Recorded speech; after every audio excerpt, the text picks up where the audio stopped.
C'est le mec, une nouvelle vidéo et nouveau débrief. Aujourd'hui, débrief ce Pays de Galles Danemark, c'est parti.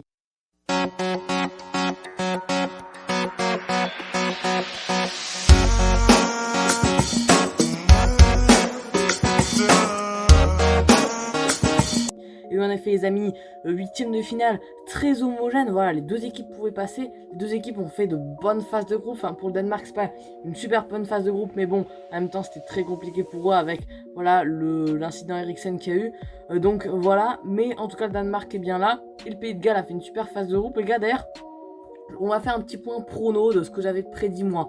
Moi les gars, j'avais prédit que les Pays de Galles n'allaient même pas sortir de leur groupe. J'avais prédit qu'ils allaient finir 4ème. Voilà, je voyais la Turquie en même temps très très forte. Et je voyais la Suisse batailler avec la Turquie. Finalement la Turquie a totalement déçu.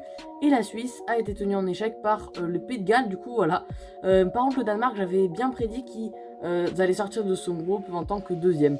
Voilà les amis pour les pronostics que j'avais annoncé dans une vidéo pronostic d'ailleurs. Déjà, on va passer déjà aux compositions du match. Déjà, du côté des Pays de Galles, on avait Ward dans les buts, Roberts en latéral droit, Davis en latéral gauche, Rodon et Mefam pour les deux défenseurs centraux, Morel et Allen pour les deux milieux centraux, Bale en ailier droit, James en ailier gauche, Ramsey en 10 et Kiefer Moore en buteur. Et du côté du Danemark, on avait un 3-4-3 avec Schmeichel dans les buts, Christensen, Vestgaard et Kjær pour les trois défenseurs centraux. On avait Larsen en piston droit, Mel en piston gauche, Delaney et Højbjerg pour les deux milieux centraux, Braithwaite en ailier droit, Damsgaard en ailier gauche et Dolberg en buteur. Maintenant pour les enjeux du match, pour les deux équipes, voilà, c'était de passer clairement, même si le Danemark se dégageait un peu plus comme un favori, les Pays de Galles pouvaient largement passer. Voilà, ils nous ont beaucoup surpris dans ces phases de groupe. Chaque match a été bon de Pays de Galles, alors même si contre la Suisse ils font le 1-1 et ils font pas du tout un bon match, et ben voilà, les 20 dernières minutes ils ont su imposer un faux rythme pour finalement Kiefer Moore qui marque. Du coup voilà, contre l'Italie, ça a été, même s'ils ont perdu 1-0, et même si l'Italie a pas mal fait tourner tout ça, bah, j'ai trouvé quand même une bonne équipe de Pays de Galles. Et contre la Turquie, ils sont complètement métamorphosés, ils ont été super forts, du coup voilà. Et du côté du Danemark, bah, c'était évidemment de gagner, ils étaient un peu plus favoris comme je viens de le dire. Pourtant des phases de groupe difficiles avec une défaite 2-1 contre la Belgique, une défaite 1-0 contre la Finlande, mais une victoire 4-1 contre la Russie qui leur permet finalement de croire encore à un titre, pourquoi pas, de l'Euro 2020. Ça sera assez fou comme en 92. Maintenant, on va passer donc au débrief du match. Déjà, dès le début de match, les gars, grosse intensité mise par les Gallois. Et pourtant, voilà, frappe de Bale à côté, à quelques centimètres du but de Schmeichel. Vraiment plein de frappes du Pays de Galles qui met beaucoup d'entrain. Mais finalement, les gars, à force de ne pas marquer, le Pays de Galles va se faire punir. But de Dolberg sur, je crois que c'était peut-être la première frappe danoise, ou pas loin. Frappe superbe, enroulée, imparable pour Ward. Et donc ça fait 1-0 pour le Danemark. Quelques minutes après en plus.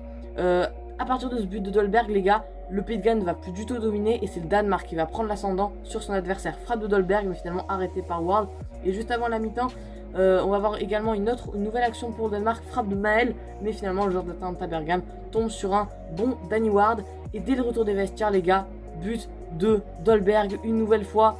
Voilà, grosse erreur dans la défense galloise.